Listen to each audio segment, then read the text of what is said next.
Assalamualaikum warahmatullahi wabarakatuh. Alhamdulillahi rabbil alamin. Rabbis samawati wal ardi wa ma bainahuma wa rabbul arsyil azim. Allahumma salli ala sayyidina Muhammadinil fatihil lima uglik wal khatimi lima sabaq wan nasiril haqqa bil haqqi wal hadi ila siratikal mustaqim wa ala alihi haqqa qadrihi wa miqdarihil azim.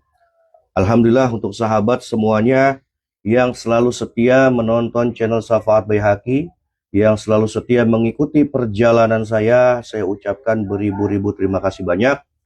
Terus dukung channel ini, support channel ini agar channel ini semakin berkembang besar dan semakin banyak dicintai oleh orang serta memberikan suatu pembelajaran yang baik.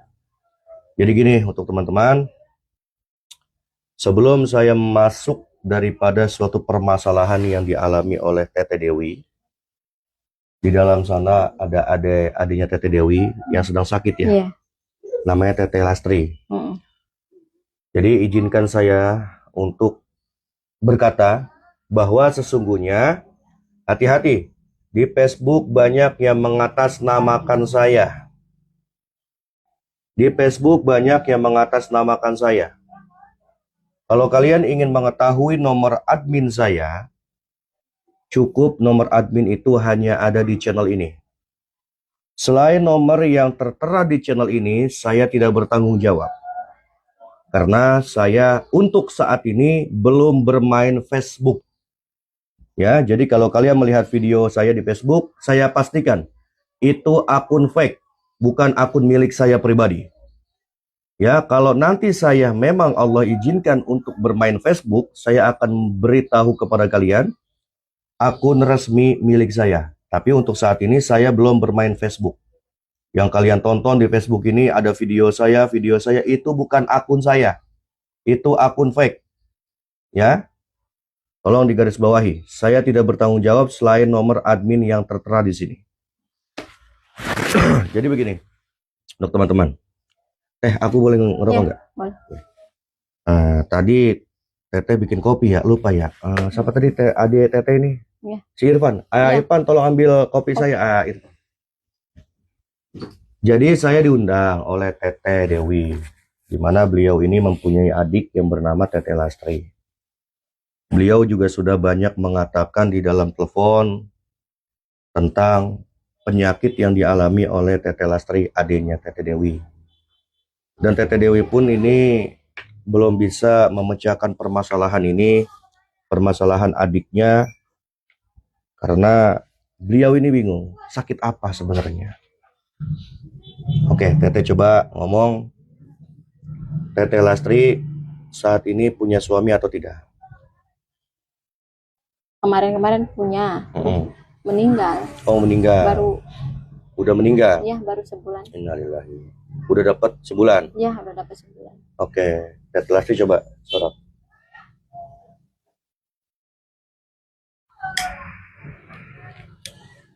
Nah,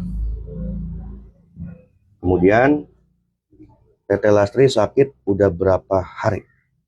Ada 3 minggu, 2 mingguan. 3 minggu, 2 mingguan. Iya. Tapi sama Teteh udah diajak, udah dibawa kemana-mana. Udah dibawa kemana-mana. Tapi belum ada perubahan. Belum sama sekali, belum ada. Irfan tutup pintunya. Belum ada perubahan. Iya. Teteh bisa mengetahui nomor saya di mana?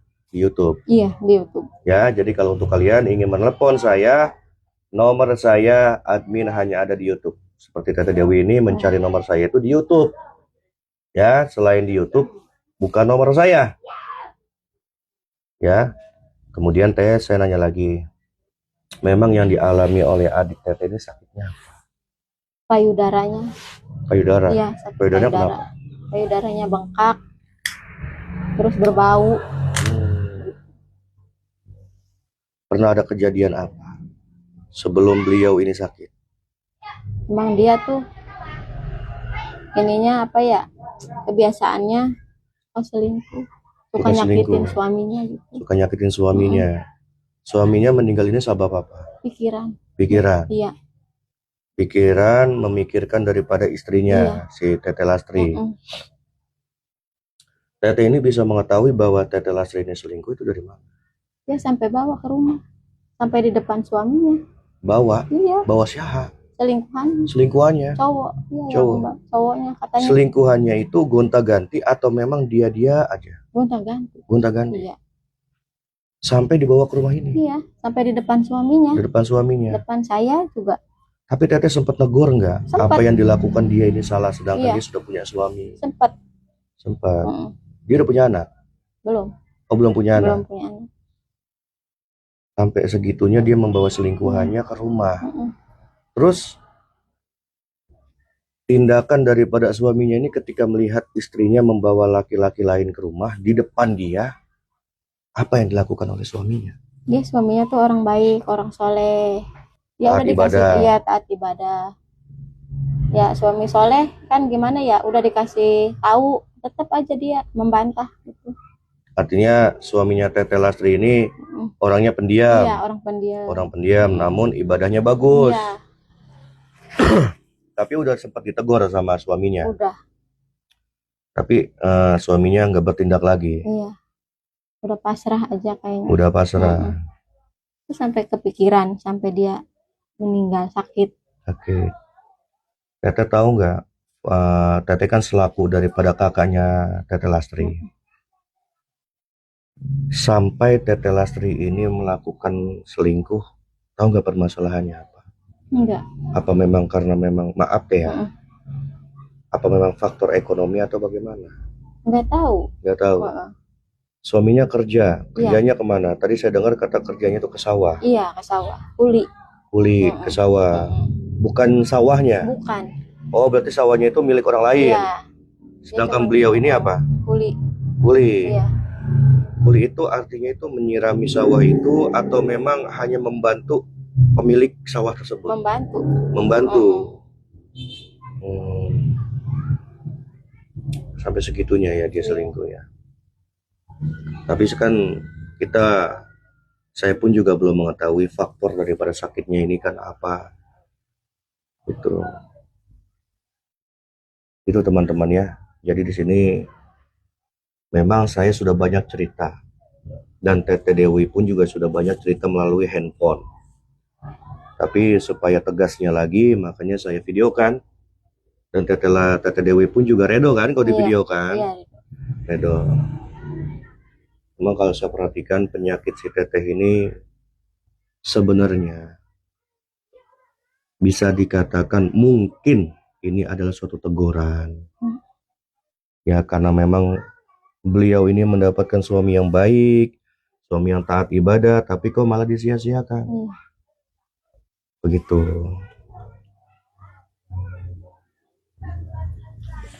Coba aku mau ngecek rumah dulu ya. Iya. Aku mau ngecek ada sesuatu makhluk yang mengganggu di dalam rumah ini apa enggak. Kalau saya perhatikan, kalau untuk kiriman santet, kiriman telur, kiriman tenung di sini nggak ada. Ya, nggak ada, saya perhatikan. Baguslah, tapi ada energi yang sangat negatif sekali yang saya rasakan di dalam dirinya Teteh Dewi, Teteh Lastri. Iya. Coba saya mau lihat kamar ini dulu.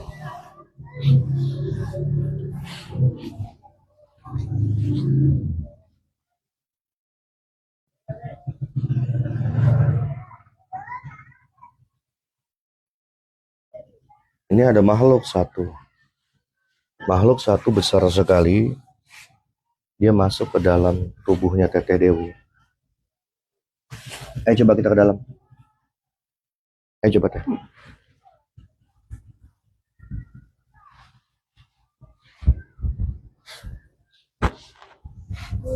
Ini. Iya. Ya, kayak gitu. Sakit gitu dia ngomong. Tapi kalau untuk bicara masih nyambung nggak? Masih nyambung. Masih. Coba kamu tanya dulu. Dek, ini ada Bang Sapaat nih. Iya Bang. Coba aku izin sini ya. Iya. Teteh Lastri. Iya. Memang apa yang dirasa sama Teteh Lastri? Sakit Bang. Sakit. Apanya yang sakit? Payudara Bang sakit. Apalagi? Ini kayak, maaf ya, baunya itu kayak ini ya. Kayak bau-bau apa sih? Nanah gitu. Iya. Teteh ngerasa nggak ada sesuatu yang salah di dalam diri teteh, di dalam kehidupan teteh? Ya bang, Benar. saya merasa punya salah sama suami saya. Salah apa coba? Coba kamu ceritakan. Dulu saya pernah selingkuh. Selingkuh, Iya, gonta-ganti laki. minta ganti. Padahal suami saya baik. Baik. Kamu mengakui bahwa suami kamu baik. Saya Baik. mengkhianatinya bang. Kenapa kamu itu bisa mengkhianati? Faktor ekonomi. Karena saya tergoda Tergoda, sama pertama kegoda. iya, Kemudian faktor ekonomi juga. iya, ekonomi. Saya Hmm. tergoda Memang suami kamu kerja kan? kerja, tapi gajinya enggak. Ya, kerja. Intinya kerja kan tetap ada penghasilan. Ya, tapi sedikit hanya cukup untuk sehari-hari. Iya, kalau dikatakan kurang, semua manusia pun pasti selalu kekurangan, teh. Nggak ada puasnya manusia ini. Jadi, bagaimanapun kita harus pintar-pintar mensyukuri nikmat yang Tuhan berikan, yang Allah berikan. Begitu. Ini teteh mau saya bantu apa enggak nih? Kalau teteh mau saya bantu, teteh minta maaf sama Gusti Allah di dalam hati, dan teteh datang ke makam suami teteh. Minta maaf di sana. Teteh sadar nggak, suami teteh ini sakitnya karena apa? Saya mendengar dari kakak kamu ini, dia ini kan nggak punya penyakit ya. Iya, enggak. Tapi tiba-tiba langsung rock begitu. Dia sakit hati bang sama saya. Pikiran. Iya, mungkin kepikiran. Padahal dia baik banget. Kamu mengakui baik kan dia? Mau nggak kamu ngikutin apa yang saya suruh? Iya bang, saya minta maaf. Saya juga mau minta tolong sama bang Sapa. Tolong dulu. Saya akan bantu ini semua, asalkan kamu mengikuti apa yang saya perintahkan. Selepas ini kamu minta maaf di dalam hati, sedalam-dalamnya masukin ke dalam kolbu atas segala kesalahan kamu di hadapan Allah, dan kamu nanti datang ke makam suami kamu. Minta maaf di situ, doakan dia, ya, doakan dia. Sebenarnya kamu harus bersyukur mendapatkan suami yang baik, suami yang rajin ibadah ya teh ya. Iya. Jangan karena faktor ekonomi membutakan diri kamu, membutakan akal dan pikiran kamu serta hati kamu sehingga kamu mencari yang lebih di luaran sana. Apalagi kamu membanding-bandingkan suami kamu dengan laki-laki lain. Jangan. Kalau kamu membandingkan itu, nanti ada celah sedikit untuk setan masuk. Iya. Ketika setan masuk ini, maka dia akan menggoda di dalam pikiran kamu. Timbullah nafsu birahi kamu terhadap laki-laki lain. Dan kamu melihat suami pun nanti pandangannya akan berbeda. Karena celah tersebut sudah memberikan ruang untuk setan masuk. Ya, pertahankan seharusnya. Jangan kamu seperti ini, syukuri apa yang nikmat yang Allah berikan. Ya sudah. Ini saya rasakan. Sebelum kamu selingkuh, saya tanya dulu. Apa yang kamu rasakan pada malam hari? Belum selingkuh. Ya, hawa kamu itu panas kan? Panas banget. Panas, badan kamu merinding. Iya. Merinding. Kemudian kamu ngelihat makhluk-makhluk nggak? Saya melihat makhluk-makhluk. Ya, sebelum kamu ini selingkuh. Iya, gede. Gede. Ini kalau saya terawang, ini hanya sekali doang kamu melihat tuh. Iya, sering sekali. Nah, tiba-tiba paginya kamu ini langsung ingin ada niat selingkuh. Iya, langsung saya pengen ada Niat gitu. iya, saya suka gitu. Ya. Ada nggak di pikiran kamu itu ketika kamu melihat makhluk tersebut, tiba-tiba paginya kamu ini melihat suami kamu bosan? Ada nggak? Ya, saya kan melihat suami saya kayak, oh saya nggak gitu gimana. Bosan? Iya, Nggak ada nafsu? iya, gimana gitu. Ya. Emang saya perhatikan ini di akal pikiran dia ada makhluk yang mengganggu. Yang mengganggu karena dia ini tadinya bengong, memikirkan perekonomian, Ya, dia ini mengeluh di dalam suatu permasalahan, dia ini mengeluh di dalam suatu nikmat, sehingga ada celah ruang setan itu masuk ke dalam pikiran dia. Tapi dia melihat dulu ini. Ini nggak ada unsur orang yang ngirim, orang yang zolimi, enggak. Ya, Teh? Iya. Ini mutlak ada makhluk yang mengganggu dirinya dia. Ibadah lancar apa enggak? Enggak. Nah, disitulah makanya masuk celah itu. Ya sudah. Bang Jun, saya mau tarik dulu makhluknya ini. Saya ingin mengetahui apa di dalam pikirannya dia mengganggu Teteh Lastri ini. Ya, Bang Jun sini. Yes.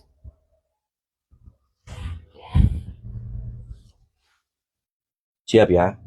Teteh nanti jangan kaget ya. Ya. Teteh Lastri jangan kaget ya. Kamu cukup di dalam hati tenangin pikiran kamu. Saya ingin sembuh.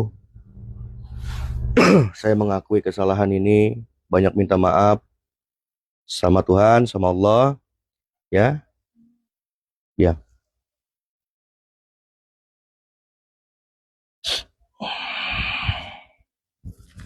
Pegang tangan saya.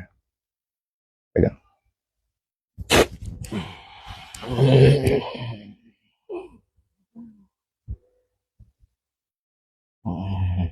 Lihat saya. Kamu yang berada di badan ini. Betul sekali. Betul. Tujuan apa kamu berada di dalam tubuh Teteh Lastri? Saya nyaman di situ. Apa? Saya nyaman di situ. Kamu nyaman di situ. Ya, Dan kamu di situ mempengaruhi apa di dalam tubuh Teteh Lastri? saya akan rusak pikirannya. Merusak pikirannya. Ya, Untuk apa? Merusak dalam segi hal apa? saya suka di situ. Apa? Suka di situ. Ya, kamu merusak pikirannya itu agar dia ini selalu cekcok terhadap suaminya. Betul. Bosan terhadap suaminya. Iya. Coba jelaskan. Kamu bisa masuk ke dalam tubuh Teteh Lastri, memang kamu melihat ruang celah apa? Karena dia jauh dari ibadah. Ya, betul sekali. Seperti itu. Ini pelajaran teman-teman ya. Kalau kita rajin ibadah, khususnya buat diri saya yang berkata. Kalau kita rajin ibadah, artinya setan, iblis, insya Allah nggak akan bisa masuk ke dalam pikiran kita. Karena kita nggak memberikan ruang dia. Karena hati kita selalu berpusat taat kepada Allah. Dari itu, mobil khusus buat diri saya yang berkata, mari kita rubah ibadah kita agar tidak ada ruang celah setan masuk. Betul itu, karena faktor itu. Betul sekali. Kamu jangan ikut campur. Ya saya ikut campur Iya, bagaimana? akan saya bawa sama saya. Kamu ini sebenarnya makhluk dari sini atau memang makhluk dipelihara oleh seseorang? Jawab. Ada seseorang. Ada seseorang yang melihara kamu. Betul sekali. Tujuannya kamu dipelihara oleh seseorang itu buat apa? Untuk menyakiti dia. Ya saya tangkap nih dia ini makhluk yang dipelihara oleh orang. Entah ini orang tersebut ini melakukan pesugihan atau bagaimana? Betul sekali. Betul. Berarti ini ada unsur kamu disuruh mencari tumbal gitu. Iya. Tapi kamu mengambil celah di dalam seseorang yang ada permasalahan. Siapa saja yang ada celah di situ Oh. Biar lebih mudah kamu mendapatkan tumbal. saya. Ada celah sedikit orang ini cekcok di dalam rumah tangganya sehingga kamu masuk Betul sekali. dan mempengaruhi rumah tangga dia. Ya. Ini faktor payudara Teteh Lastri sakit, faktor kamu. Betul sekali. Memang tujuannya dia nih ingin diambil juga. Dan satu, ini teguran juga sebenarnya. Teguran, awalnya teguran ini. Sekarang begini saja, kamu pergi dari sini, jangan ganggu Teteh Lastri, karena sebab daripada kamu mengganggu pikirannya sehingga dia ini melakukan seperti itu. Kamu jangan ganggu saya. Ya bagaimanapun saya akan tetap memberantas kamu. Saya akan tetap di situ. Jangan Sebentar, macam- kamu ini dusta di depan saya ini. Dusta. Kamu mencoba untuk mengecoh saya ini di sini. Sebenarnya kamu ini bukan makhluk peliharaan orang. Kamu jangan mengecoh saya kamu. Tidak bisa saya dikecoh oleh kamu. Ya, dia ini mencoba memfitnah orang ini. Memang mutlak sebenarnya kamu ini makhluk yang ada di rumah ini. Mengganggu pikirannya Betul sekali. untuk cekcok dia. Buat juga kamu. Agar berantakan rumah tangganya. Betul sekali. Hebat sekali kamu. Dan penyakit ini pun juga bukan sumber dari kamu ini sebenarnya. Kamu hanya mempengaruhi pikiran dia nih. Supaya dia ini mengkhianati istrinya, suaminya, begitu. Karena dia ini ada celah.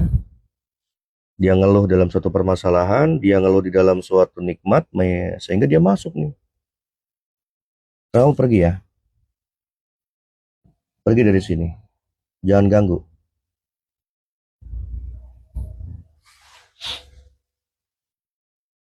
Mau pergi nggak? Jangan diam aja kamu.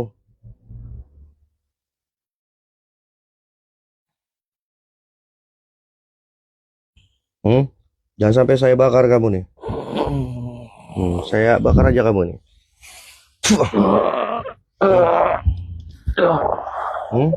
Panas. Jangan mengganggu orang kamu ini.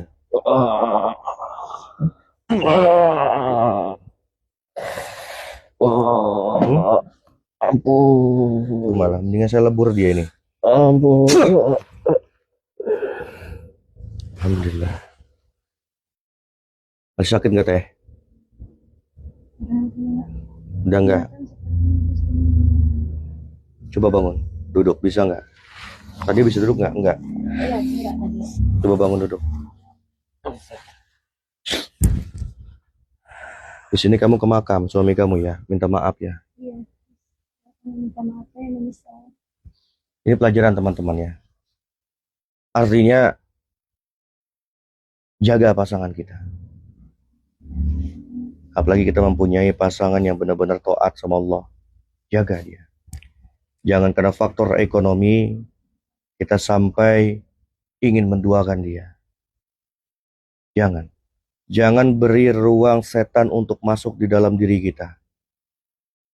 Terutama diri saya yang berkata, semoga di dalam video ini ada unsur kebaikannya. Mobil khusus buat diri saya yang berkata, yang berkalam. Mari sama-sama kita perbaiki ibadah kita teman-teman ya. Agar kita tidak memberikan suatu ruang sedikit pun untuk setan mengganggu diri kita, mengganggu pikiran kita, mengganggu rumah tangga kita. Ya, karena setan pintar sekali untuk mencari celah. Siapa-siapa yang ibadah bagus, wabil khusus buat diri saya yang berkata nih, supaya kita merubah penghambaan kita kepada Allah. Insya Allah, Allah akan jaga diri kita dari gangguan atau godaan setan. Karena memang pada dasarnya setan mencari teman untuk di neraka. Dan tolong digarisbawahi bahwa sesungguhnya saya membuat video ini hanya untuk hiburan semata.